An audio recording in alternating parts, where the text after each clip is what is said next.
Pour faciliter le croisement avec ce convoi exceptionnel, je peux rouler sur le zébra à droite?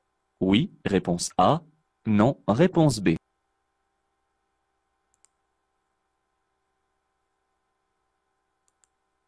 Dans cette situation, je m'arrête. Réponse A. Je passe. Réponse B.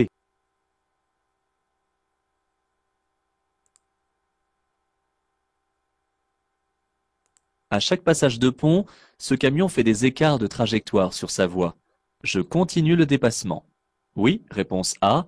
Non, réponse B.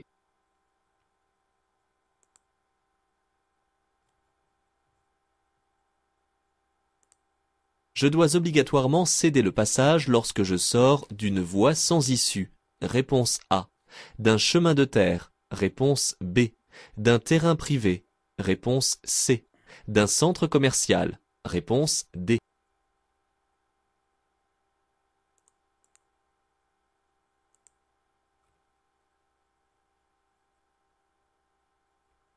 J'entre sur un parking privé et payant. Je paie en entrant. Réponse A. En sortant. Réponse B.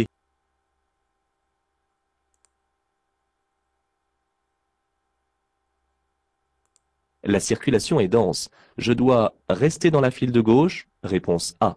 Me replacer dans la file de droite. Réponse B.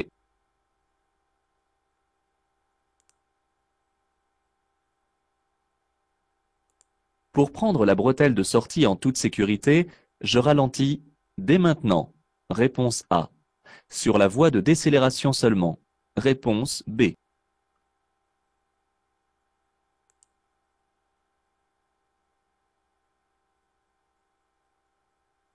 Je reviens progressivement à 50 km/h.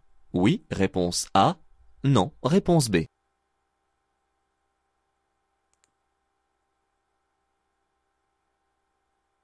Dans cette situation, je m'arrête. Réponse A. Je ralentis. Réponse B. On doit me céder le passage. Réponse C. Je dois céder le passage aux usagers venant de gauche. Réponse D.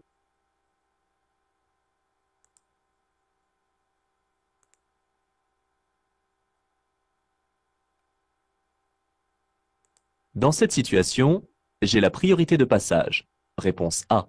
Je cède le passage aux usagers venant de droite. Réponse B.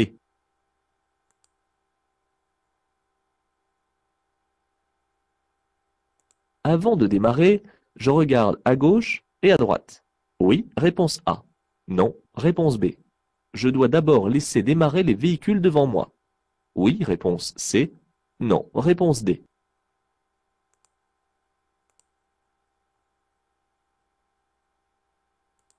Pour aller tout droit, je quitte l'axe prioritaire. Oui, réponse A. Non, réponse B. Je cède le passage aux autres usagers. Oui, réponse C. Non, réponse D.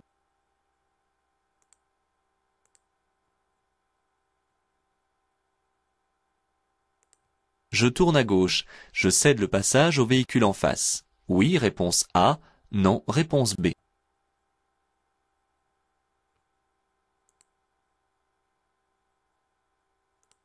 Je me dirige vers une autoroute.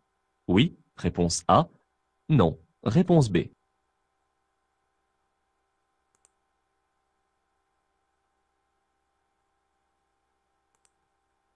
Je peux tourner à droite. Oui, réponse A. Non, réponse B.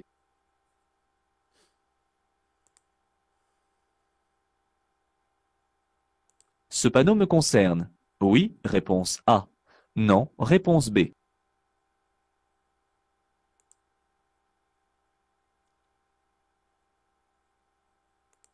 La signalisation annonce un virage. Réponse A. Un passage piéton. Réponse B. Une interdiction de dépasser. Réponse C.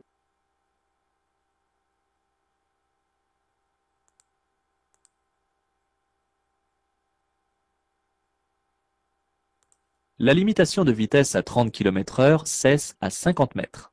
Oui, réponse A. Non, réponse B.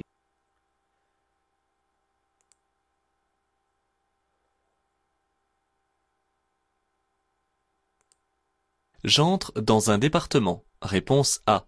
Dans une agglomération. Réponse B. Dans un lieu-dit. Réponse C. Dans un parc naturel régional. Réponse D.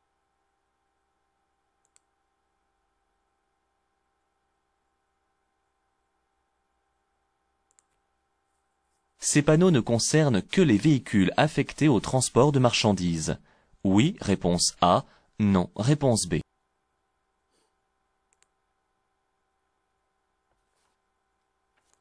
Dans cette rue, le stationnement est gratuit. Réponse A. Contrôlé par disque. Réponse B. Interdit aux camionnettes. Réponse C.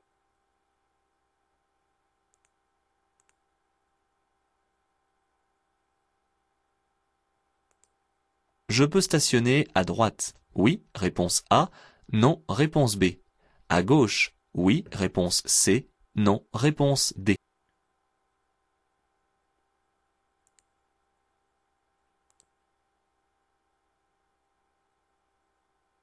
La visibilité est améliorée par un nettoyage régulier des blocs optiques. Oui, réponse A. Non, réponse B. Une vérification fréquente des ampoules d'éclairage. Oui, réponse C. Non, réponse D.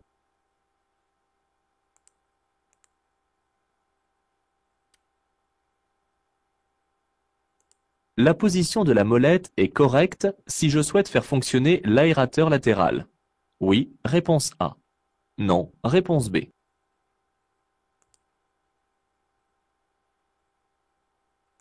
Si possible, j'utilise les deux mains pour régler le rétroviseur. Oui, réponse A. Non, réponse B.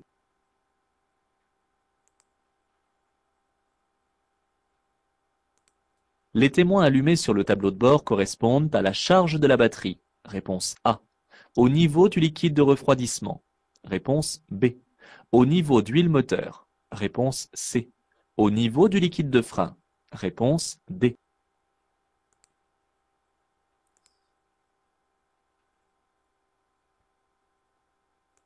Dans ce tunnel, hors agglomération, je peux circuler avec les feux de position seuls. Oui, réponse A. Non, réponse B. Les feux de croisement. Oui, réponse C. Non, réponse D.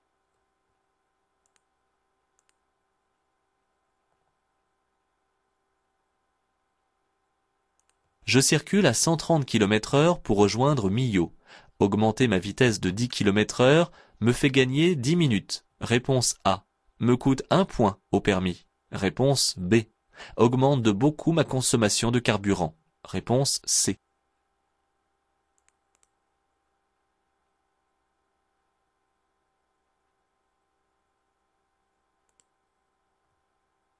La probabilité de trouver du verglas sur la route se situe plutôt le matin. Réponse A. L'après-midi. Réponse B.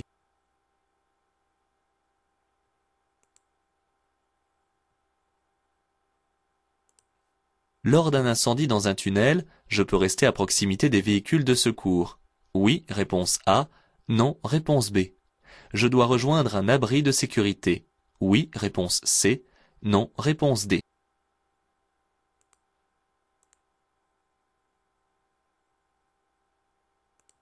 Le niveau de pollution de ce véhicule est bas. Réponse A. Moyen. Réponse B. Élevé. Réponse C.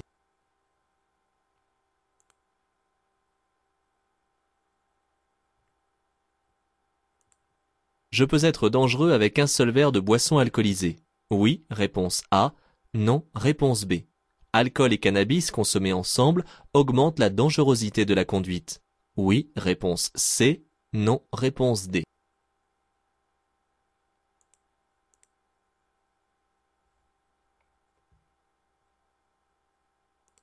Allumer les feux avant de brouillard est possible par forte pluie. Réponse A. Par neige tombante. Réponse B. Par conditions de nuit. Réponse C. Par brouillard. Réponse D.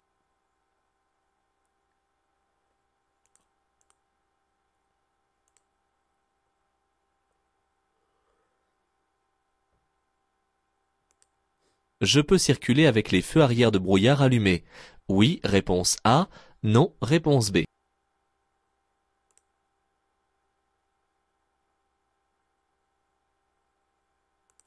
Dans cette bifurcation importante, le dépassement est interdit. Oui, réponse A. Non, réponse B.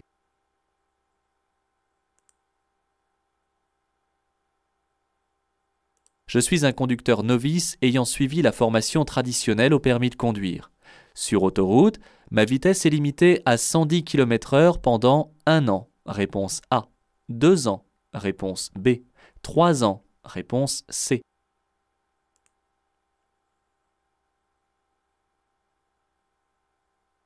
Je dois tenir compte de ce panneau. Oui, réponse A. Non, réponse B.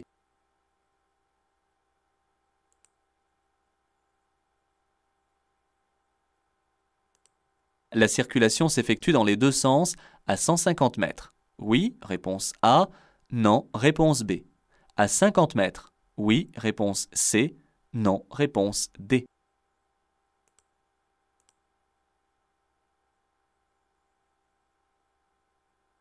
La vitesse est limitée à partir du panneau. Oui, réponse A. Non, réponse B. Jusqu'à la prochaine intersection. Oui, réponse C.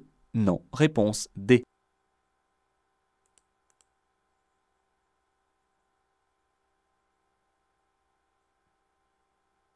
Je circule très tôt le matin.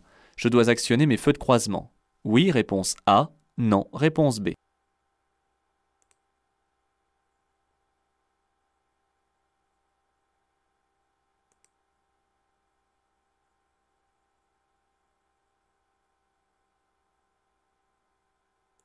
En règle générale, il est interdit de circuler, de s'arrêter ou de stationner sur les zébras.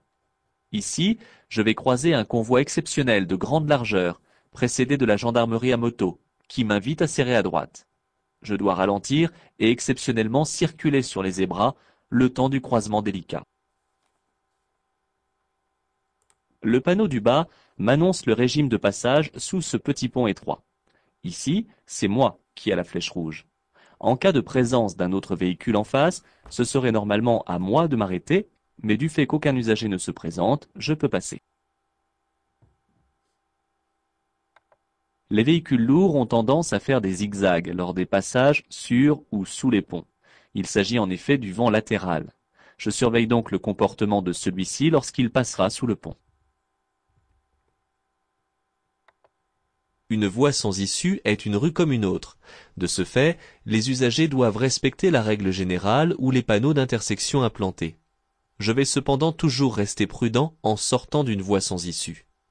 En sortant d'un chemin de terre, d'une propriété privée ou d'un centre commercial, je devrais toujours céder le passage.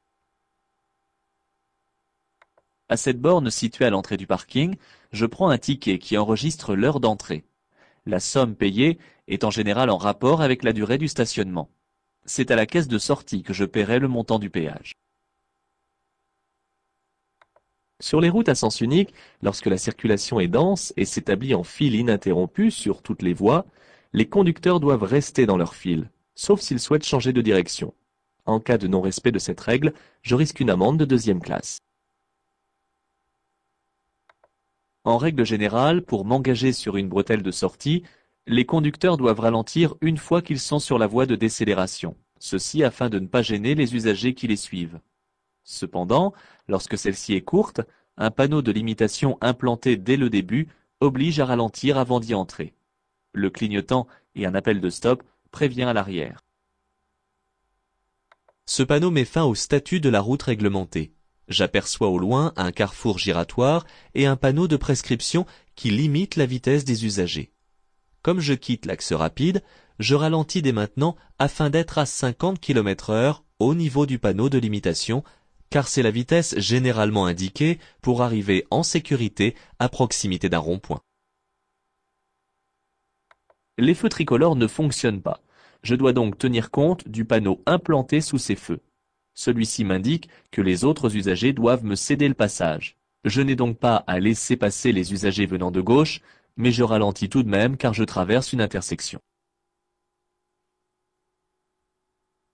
On n'a jamais la priorité de passage. Il s'agit toujours d'un usager qui doit céder le passage à un autre usager. La priorité ne se prend pas. En l'absence de signalisation, il faut appliquer d'office la règle de la priorité à droite. C'est ici le cas, car aucun panneau et aucun marquage au sol n'indique la règle de passage à appliquer à cette intersection. Mon feu est au vert. La voie est donc ouverte, mais cela ne doit pas m'interdire de regarder à gauche et à droite pour voir si la circulation s'est bien arrêtée de part et d'autre. Devant moi, les autres usagers vont démarrer en même temps puisque le feu est aussi au vert. Ils vont donc dégager l'espace et je pourrai passer. Ce panneau m'annonce une priorité ponctuelle. Du fait que l'intersection est complexe, le panonceau schéma m'indique en trait gras la route qui est prioritaire. En allant tout droit, je quitte donc l'axe prioritaire. Je ne céderai pas pour autant le passage en quittant cet axe, car je ne coupe aucune trajectoire. En tournant à gauche, dans l'intersection, je coupe l'axe des véhicules en face. Je dois alors leur céder le passage.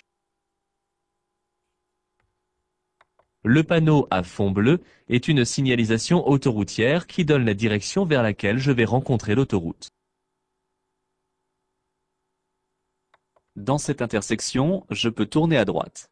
En effet, l'interdiction ne me concerne pas car le panonceau précise qu'il est seulement interdit de tourner aux véhicules de plus de 3,5 tonnes de poids total autorisés en charge. Le panneau triangulaire m'annonce un danger particulier. Un panonceau, situé sous le panneau de danger, me précise une sortie de camion. Il concerne donc tous les usagers de la route et par conséquent je dois ralentir. La signalisation m'annonce, grâce au panneau carré bleu, la position du passage piéton. Par ailleurs, la ligne continue au sol me signale une interdiction de dépasser. Le virage n'est pas signalé car, circulant en agglomération, la vitesse ne nécessite pas de signaler la courbe. Si la limitation à 30 km/h portait au-delà du deuxième panneau, qui limite quant à lui la vitesse à 50 km/h, ce dernier serait barré ou occulté. Je reste cependant attentif, car il est probable qu'au-delà, je trouve encore des gravillons. Ce signal est un panneau de localisation. Il marque l'agglomération de Gouttières. La vitesse y est limitée à 50 km/h et l'usage de l'avertisseur sonore y est interdit. Je circule actuellement sur la route départementale numéro 18.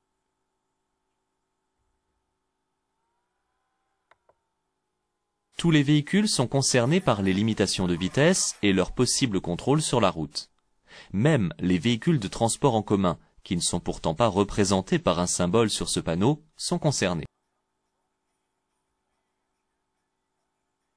Le panneau interdit le passage uniquement aux véhicules de plus de 3,5 tonnes en transit.